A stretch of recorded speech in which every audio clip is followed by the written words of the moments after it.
Oke, baik. Assalamualaikum warahmatullahi wabarakatuh. Perkenalkan, nama saya Junior Putri. Saya dari kelas 5 reguler 2A klaster 2B.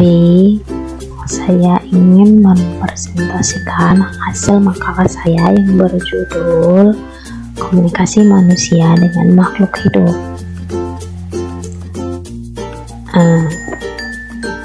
Yang pertama, manusia merupakan makhluk sosial yang hidup berkelompok dan saling membutuhkan satu sama lain. Sebagai makhluk sosial dan hidup berkelompok dalam kehidupan sehari-hari, tentu tidak luput dari namanya interaksi atau komunikasi. Komunikasi mempermudah manusia dalam berinteraksi, sehingga maksud dan tujuan yang mau disampaikan dapat terwujud. Dalam hal ini, manusia memiliki kepentingan untuk kepentingan pribadi dan kepentingan bersama. Selanjutnya, manusia secara pribadi maupun sebagai makhluk sosial ingin memenuhi kebutuhan secara umum, yaitu kebutuhan ekonomis, kebutuhan biologis, dan kebutuhan lainnya. Untuk memenuhi kebutuhan ini, manusia tidak dapat berdiri sendiri. Mereka harus bekerja sama dengan orang lain atau masyarakat. Tanpa mengadakan kerjasama dan hubungan, keutuhan tersebut tidak akan dapat terpenuhi. Oleh sebab itu, manusia baik secara pribadi maupun secara bersama saling memerlukan dan saling melakukan hubungan. Baik, kita masuk ke komunikasi manusia dengan manusia lain. Manusia adalah makhluk individu yang tidak dapat melepaskan diri dari hubungan dengan manusia lain. Bisa dibilang manusia itu adalah makhluk sosial. Mereka tidak dapat berdiri sendiri. Dengan kata lain, mereka membutuhkan orang lain untuk saling berinteraksi. Sebagai akibat dari hubungan yang terjadi di antara individu-individu atau manusia, kemudian lahirlah kelompok-kelompok sosial atau social group yang dilandasi oleh kesamaan-kesamaan kepentingan bersama. Nah, di sini ada juga yang berkelompok atau grup, adalah kumpulan dari individu yang berinteraksi satu sama lain, pada umumnya hanya untuk melakukan pekerjaan, untuk meningkatkan hubungan antar individu, atau bisa saja untuk keduanya. Sebuah kelompok suatu waktu dibedakan secara kolektif. Sekumpulan orang yang memiliki kesamaan dalam aktivitas umum, namun dengan arah interaksi terkecil. Baik, kita lanjut. Syarat kelompok menurut Baron dan Byrne. Yang pertama, interaksi anggota seharusnya berinteraksi satu sama lain. Nah, yang kedua, interdependent, yaitu apa yang terjadi pada seorang anggota akan mempengaruhi perilaku anggota lain. Yang ketiga itu adalah stabil.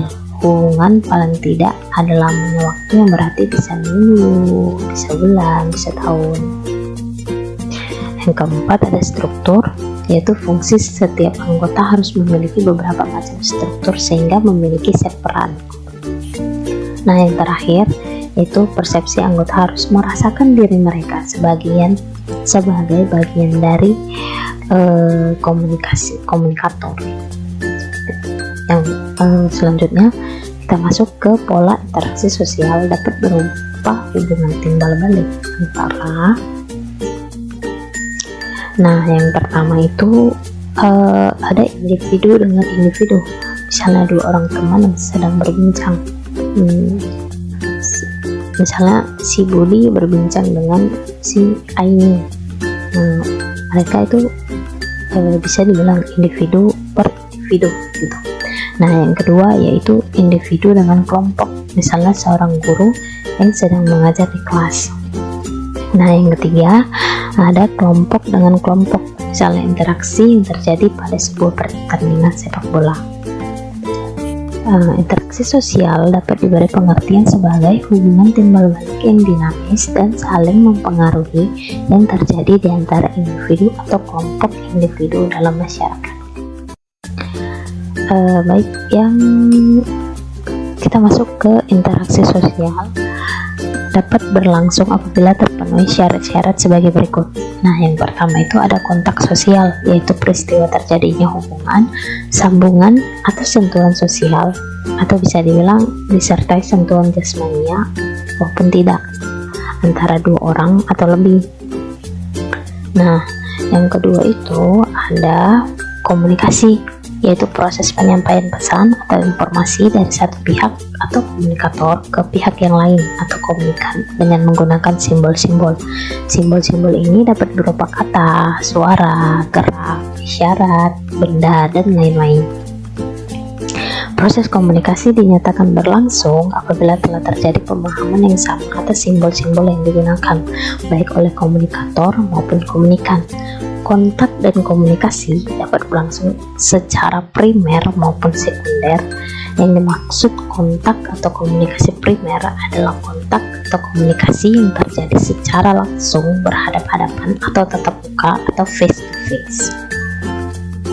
Baik, sekarang kita masuk ke komunikasi manusia dengan hewan. Nah, yang tadi kita membahas tentang komunikasi manusia dengan manusia lain.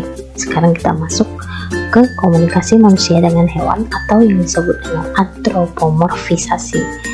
Komunikasi di sini, komunikasi yang dimaksud di sini, yang akan dibahas di sini adalah komunikasi verbal selayaknya manusia berkomunikasi dengan manusia lainnya, bukan pula untuk memaksa manusia agar memahami bahasa hewan.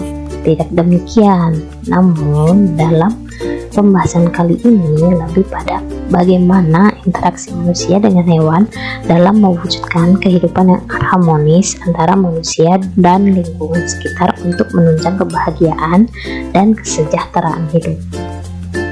Komunikasi tentu bukan semata dalam sudut verbal saja, namun bisa pula non-verbal. Dalam konteks inilah manusia dan hewan yang dimaksudkan. Nah, pola hubungan antara manusia dan alam sekitar, termasuk dengan hewan dan tumbuhan, akan sangat menentukan kualitas kehidupan manusia dan makhluk hidup lainnya di muka bumi ini. Betapa banyak kita menjumpai berbagai bencana alam seperti banjir, tanah longsor, kebakaran hutan. Semua itu tidaklah murni bencana alam, melainkan hasil pola interaksi antara manusia dan alam sekitar.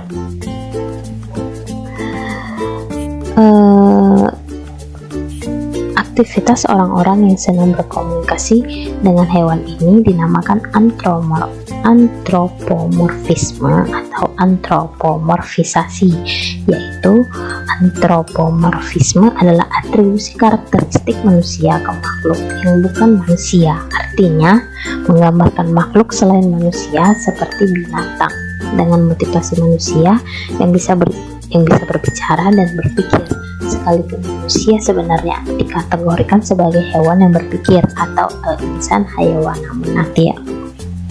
Baik, kalau para pendengar sekalian masih bingung tentang antropomorfisme itu apa? Antropomorfisme itu adalah sisi lain manusia yang memiliki kognisi sosial aktif dan cerdas, yaitu memiliki otak yang diprogram untuk melihat dan memahami pikiran. Setidaknya ada 3 alasan mendasar mengapa manusia dapat melakukan antropomorfisasi. Subjek non-manusia yang terlihat memiliki wajah, manusia ingin bertemu dengan non-manusia, dan yang terakhir penasaran dengan perilaku subjek non-manusia yang tidak terduga. Selanjutnya, sejarah hubungan interaksi manusia dengan hewan sebenarnya telah berlangsung sangat lama, sejalan dengan perkembangan kehidupan manusia itu sendiri, seperti halnya pembunuhan Habil oleh Qabil, yaitu anak Nabi Adam alaihissalam, yang kemudian kebingungan dengan cara penguburannya, sehingga terlihatlah burung gagak di depan Qabil yang sedang menggali tanah dengan paruh dan kuku-kuku kakinya yang tajam. Dia seperti ingin mengajari Qabil yang sedang terliputi kegalauan, bingung tentang cara terbaik mengubur saudaranya. Baik, kemudian dijelaskan juga dalam Al-Quran. Oke, baik, dijelaskan juga di dalam Al-Quran itu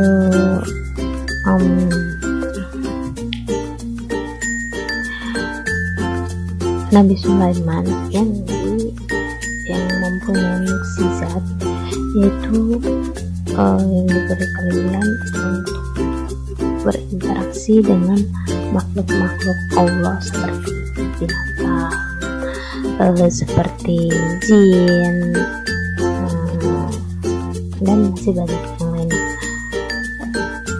Kemudian terdapat dalam surah An-Naml ayat 17-18 yang artinya, dan untuk Sulaiman dikumpulkan bala tentaranya dari jin, manusia, dan burung, lalu mereka berbaris dengan tertib hingga ketika mereka sampai di lembah semut, berkatalah seekor semut, "Wahai semut-semut, masuklah ke dalam sarang-sarangmu agar kamu tidak diinjak oleh Sulaiman dan bala tentaranya, sedangkan mereka tidak menyadari."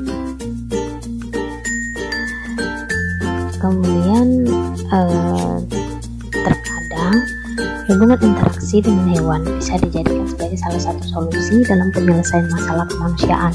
Seseorang yang mengalami masalah dalam hidupnya terkadang menjadikan interaksi dan komunikasi dengan hewan sebagai mekanisme cara pengungkapan diri dan pengalihan problem hidup. Suatu ketika, dan diriwayatkan juga oleh Imam Malik dalam Al-Muwatta, suatu ketika Rasulullah tiba-tiba mengusap muka seekor kuda menggunakan pakaian beliau, sebagaimana riwayat dari Anas bin Malik menyampaikan bahwa ketika orang-orang menanyakan tentang hal tersebut, Rasulullah bersabda, "Semalam aku ditegur karena tidak merawat kuda dengan baik." Nah, tindakan ini menegaskan pentingnya merawat binatang piaraan dengan baik, termasuk interaksi komunikasi yang baik adalah mengasihi binatang, memberinya makan dan minum. Bahkan Rasulullah melarang mempekerjakan binatang secara berlebihan, dan seseorang bisa masuk neraka disebabkan menyiksa binatang. Oke, lanjut.